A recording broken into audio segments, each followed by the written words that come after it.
Back in January 2020, Aston Martin was on the brink of bankruptcy and did not have enough money to finish up the DBX factory in Wales. However, the existing shareholders and the owner of the Racing Point Formula One team, Stroll, stepped in with a combined £500 million investment to save the company. This lifeline allowed Aston to straighten up the balance sheet, triple the stock price, and as a part of the deal with Lawrence, sign up the Racing Point team for the 2021 season. Besides, the Brits never stopped the lineup development and will be welcoming multiple new models for the upcoming year. Today we'll show you all the newcomers by Aston Martin, but before we get to the episode, make sure to subscribe to Automotive Territory Daily News and ring the bell. Let's start the engines. Aston Martin DBX by Q. Due to the aforementioned financial troubles, the DBX is arriving late as a 2021 model. But this delay gave time to introduce the last-minute refinements and expand customization options. In essence, this SUV is an enlarged and more rugged variant of the DB11 Grand Tour. It carefully copies its grille design, air vents placement, and rear ducktail spoiler. The model is powered by a Mercedes-AMG M177 4.0-liter twin-turbo V8 that is controlled with a 9-speed automatic. 550 horsepower and 516 pound-feet are transferred to the road surface via an active all-wheel drive system. It is enhanced with an active central differential and an electric rear limited-slip differential. It is the first Aston Martin to feature an all-round air suspension with the 95mm ride height adjustment. Lastly, Aston Martin Leganta offers extra personalization for the DBX SUV through their Q Bespoke service. There are 3 levels of posh, commission, collection, and accessories that include unique wheels, exotic interior materials, and even more rule-breaking refinements.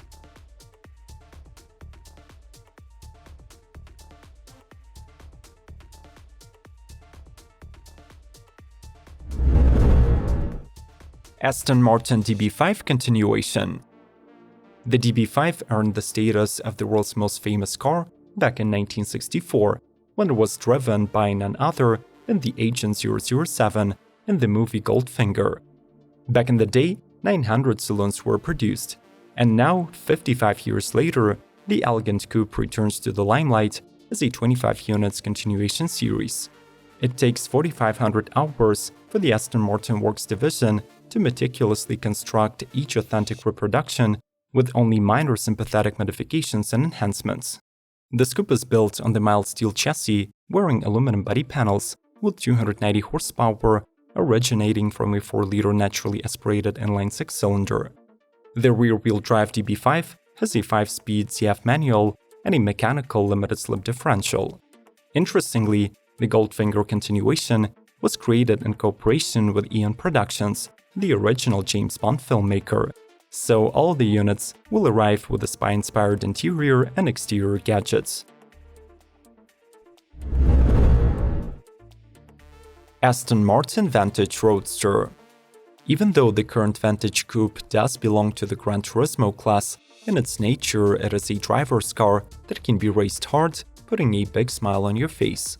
And despite gaining 132 pounds of weight just for the ability to flaunt topless, its roadster version loses none of its dynamics and performance potential. Powered by the AMG-sourced 4-liter turbo V8, the soft top promises 0-60 acceleration of 3.7 seconds and the maximum velocity of 190 mph, just 5 miles per hour slower than the coupe. The mill still nets 510 horses and 505 pound-feet, though it is only offered with an 8-speed transmission with no manual option. The car gets 3 specially tuned chassis modes, Sport, Sport Plus, and Track, while its new fabric top operates at 31 mph and opens in 6.7 seconds. Make sure to support our channel and Aston Martin by liking this video. Once you're done watching this episode, consider taking part in the conversation below. Let's proceed.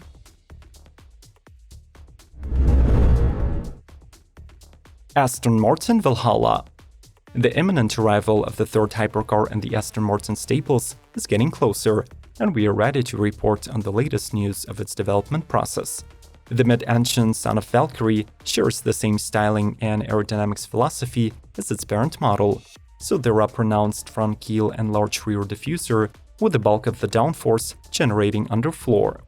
The 500 units limited run model gets carbon fiber body designed by Red Bull Racing Formula One team, while Aston took care of the engineering challenges to develop the monocoque chassis and an all-new V6 engine. Codenamed TM01 after the illustrious Aston Martin engineer from 1950s Tadek Marek, the 3.0-liter turbo V6 will become the first in-house designed engine since 1968. The mill will be electrified with hybrid or plug-in hybrid tech and will become the most powerful unit of the company.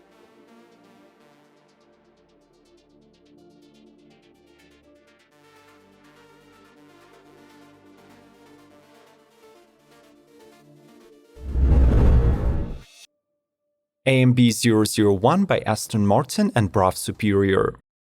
Despite initial concerns, the joint project between Aston and BRAV Superior powers through, and the duo has already demonstrated track action of the prototype. Both brands bring to the table the latest techniques in automotive engineering.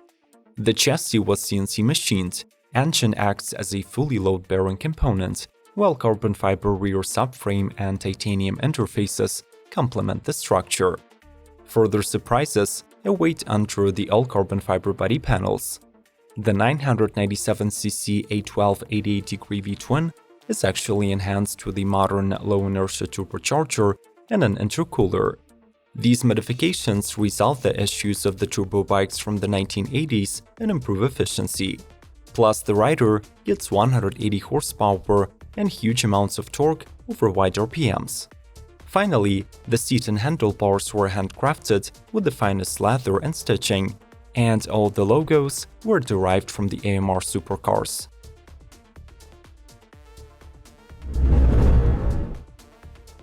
Aston Martin V12 Speedster. Limited to just 88 units, the Speedster is the first production windchillless supercar by Aston, and it will be released to the public in 2021 with a whopping $1 million price tag. This two-seater is powered by the familiar 5.2-liter twin-turbo V12 from the DBS Superleague era that makes 700 horsepower and 555 pound-feet of torque. This might is channeled via an 8-speed ZF automatic to the rear wheels. There is a limited slip differential, and the car provides visceral 186 mph top speed. This model draws design inspiration from a fighter jet, which is reflected in the cabin, separated by a bar to encapsulate the driver and the passenger. Plus, a unique livery was developed in collaboration with Boeing to resemble the FA-18 Hornet.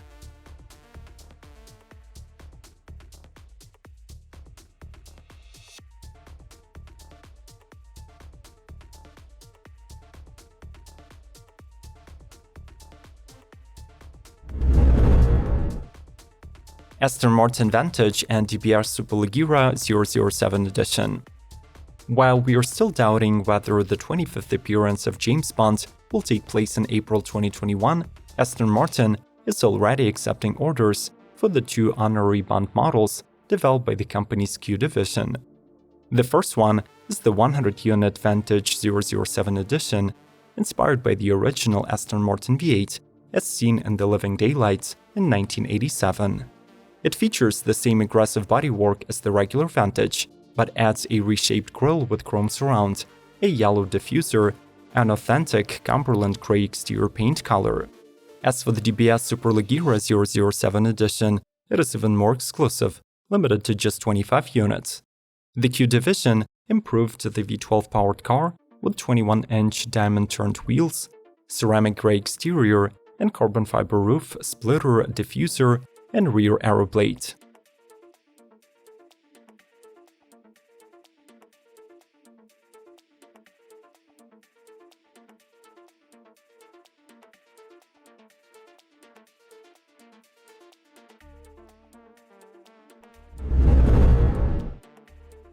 Aston Martin DBX Bowmore Edition.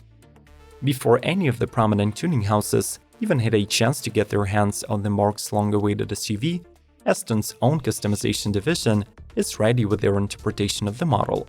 Limited to 18 units, the Bowmore Edition celebrates the company's partnership with the legendary whiskey distillery.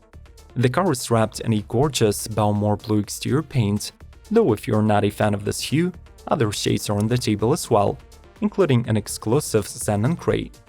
It also gets new black brake calipers, copper inlays both outside and inside the cabin, an AQ-designed bespoke interior in 2 styles, both using premium leathers and tweed.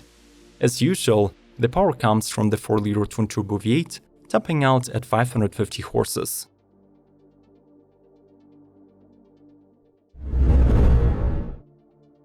Aston Martin Vantage Legacy Collection. The trio of the Vantage Legacy Collection was released to celebrate the heritage of the original Vantage GT4, which debuted in the FAR 2009 and was the company's first race car built around the V8 platform. Since then, the series expanded with the V12 Vantage GT3 and V8 Vantage GTE models, which cumulatively brought Aston Martin Racing Division numerous international sports car championship titles.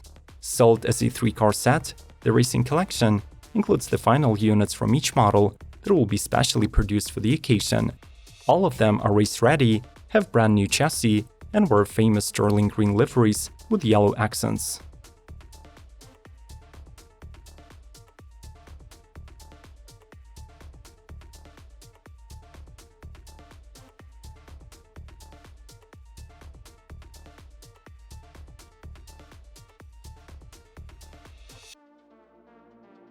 Would Aston Martin bankruptcy be a great loss for the automotive community as a whole? Are you excited about the innovations that the brand will bring with the newly found opportunities provided by Lawrence Stroll? Share your thoughts in the comment section and mention your favorite models. Like, subscribe, share, and proceed to watching more of Automotive Territory. The links are on the screen. See ya!